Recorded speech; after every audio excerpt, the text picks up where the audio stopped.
정책을 가오를 내가 잘못했다라고 사과하고 그것을 바로 원점을 돌려서 놓는 것이 가장 바람직한 방법이 아닌가라는 생각을 제 나름대로 해봤습니다. 안녕하세요. 사랑부동산 이정행 대표입니다.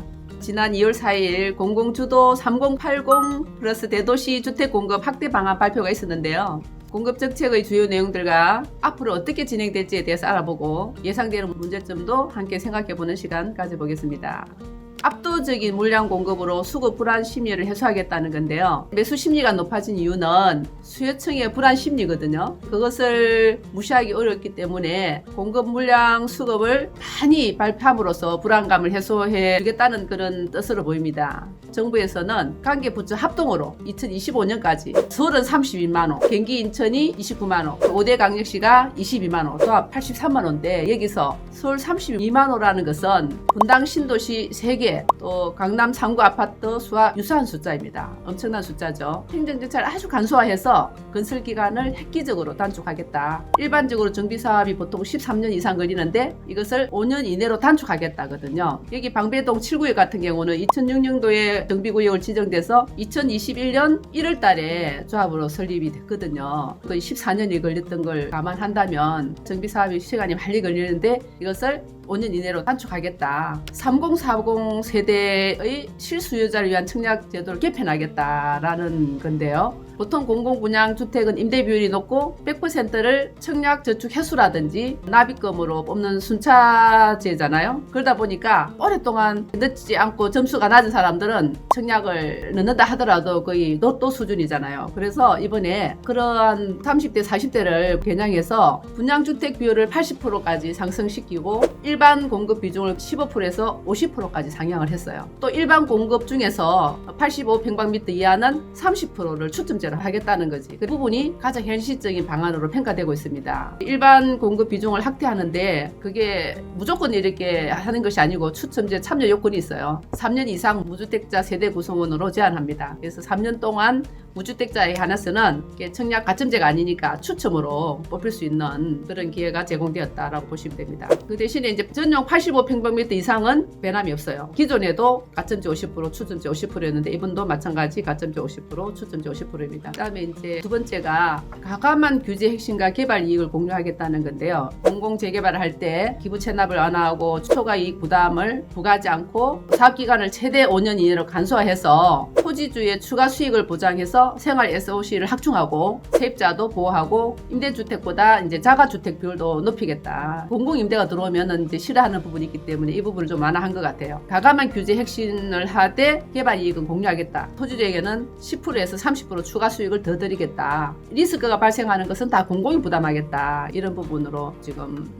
발표가 되어 있고요. 그리고 이제 민간이 공동을 시행할 수도 있고 민간 단독으로 또 시행을 하게 되니까 새로운 비즈니스의 기회가 창출될 수 있다는 겁니다. 실제적으로 83만 호 중에서 정비사업이 13.6만 호, 이때 공공재개발은 토지주의 수익을 보장하는 대신에 잔여이익은 이제 공공임대에 공적으로 활용하겠다. 그리고 도심 공공주택 복합사업 및 소규모 재개발은 약 30만 호를 공급할 예정인데 이미 이제 노후화되고 슬럼화되거나 비효율적으로 부지 이용이 되고 있는 그런 역세권 또는 중공업지, 저층주거지를 중심으로 진행하겠다라는 겁니다. 그 외에 이제 소규모 정비사업하고 도시재생, 공공택지, 비주택 리모델링, 신축 매입 이렇게 해서 83만 6천 호를 계획하고 있습니다. 역세권은 상업비율 및 주차장 의무가 완화되고 용적률을 최대 700%까지 상향하고 중공업지역은 용도지역 변경과 건축 인센티브를 부여하게 되는데 그 위에다가 청년기숙사나 주거단지 등의 복합된 주거산업 융합지구로 개발하겠다라는 겁니다. 발표일 이후에는 투기 수요를 철저히 차단하기 위해서 이제 우선 공급권을 1세대 1주택 공급 원칙으로 하고 기존 부동산 신규 매입 계약 체결자는 우선 공급권을 부여하는데 만약에 대책 발표일 이후에 사업구역 내에서 신규 매입한 주택은 현금으로 청산하겠다는 거거든요. 이번 쪽에 이래서 여러 개를 공유하더라도 우선 공급권은 한 개를 허용한다. 7구역 같은 경우도 여러 집을 가지고 있으면 아파트 하나밖에 안 주거든요. 마찬가지예요 이것도. 그리구 이제 우선 공급권은 매매 제한을 설정해서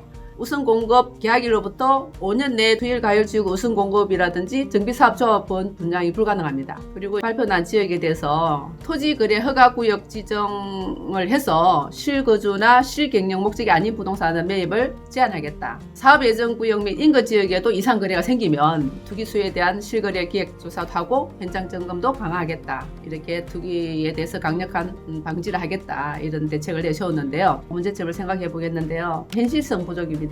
지금 이제 현실성이 없다라고 하는 부분에 마침 입주할 때까지 이제 5년으로 생각하는데 이것은 5년까지 공공부지를 확보하겠다는 뜻이거든요. 확보하고 난 뒤부터 다시 이제 건축하는 시간은 한 3년 정도 걸리겠죠. 그러니까 실질적으로 우리가 입주하는 시기까지는 약 8년이라는 세월이 흐를 겁니다. 대지를 확보하는까지도 현실성이 부족하지 않냐. 주택 공급 총량은 확률상 존재하는 수치가 아닐까라는 생각이 할 정도입니다. 왜냐하면 과연 혹히 지었을 때 쾌적성이라든지 이런 것들 생각할 때 참여도도 떨어지지 않겠나, 또 여러 가지 문제점이 남아있다고 생각합니다. 다만 중공업 지역이나 입지적으로 떨어진 지역이라든지 재개발 사업성이 떨어진 곳을 중심으로 한다면 진행될 확률이 그래도 좀 있다라고 보여집니다. 이게 지금 속도전이라고 했는데 강력 단위가 아니더라도 만호 이상의 멸실주택에 대해서 이것을 동시에 하지 않고 뭐 A가 하고 나면 B로, B가 끝나고 나면 C로 이렇게 순환을 한다고 했는데 그렇게 되면 속도전에서 이것이 해결될 수 있겠느냐 하는 그런 현실성 여부에 대한 생각도 듭니다. 그 다음에 또 생존권, 물론 거기 있는 자영업자 포함해서 새들은 사람들한테도 문제를 다 대책을 세워주겠다 했는데 과연 그분들이 잠시 나갔다가 다시 들어왔을 때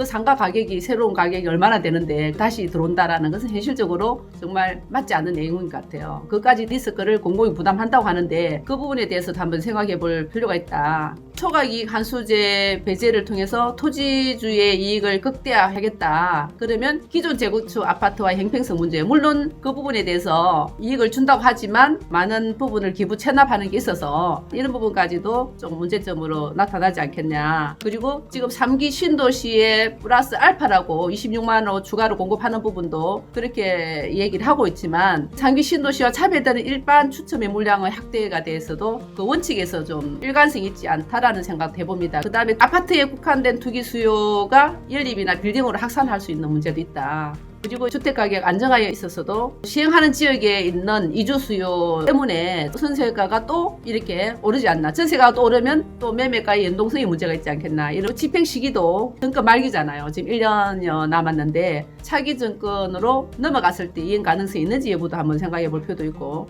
인구 문제도 한번 생각해보면 시행이 멈춰있는 대단지 아파트 재건축이 본격 시작되었을 때 주택 공급 총량의 문제까지도 문제점으로 한번 짚어보는 게 좋겠다. 그 다음에 도시개발 계획에 있어서도 오피스 구역이라든지 상업, 중공업 구역이 축소되고 주거구역 확대로 인한 도시의 베드타운 문제, 물론 베드타운 문제를 해결하기 위해서 중공업 지역 위에다가 주거 공간을 다 만들어서 컴팩트 도시를 만들겠다는 말도 있긴 합니다. 추첨제 확대를 통해서 실수요자들을 우선하는 정책과 재개발 진척이 안 되는 지역들을 공공 재개발하고 사업기간을 단축하는 부분에 대해서는 유효한 효과를 나타낼 것으로 보입니다. 제 생각으로는 근본적인 문제를 해결하기 위해서 이렇게 공공 주도로 그것보다는 민간 재건축 규제를 완화하고 다주택자 세금을 완화를 통해서 실매물을 확보하는 게 더 유효하지 않을까라는 생각을 해봅니다. 지금까지 잘못된 정책이 다시 원래로 돌아가서 임대 3법이라든지 세금에 대한 전가라든지 이런 것들을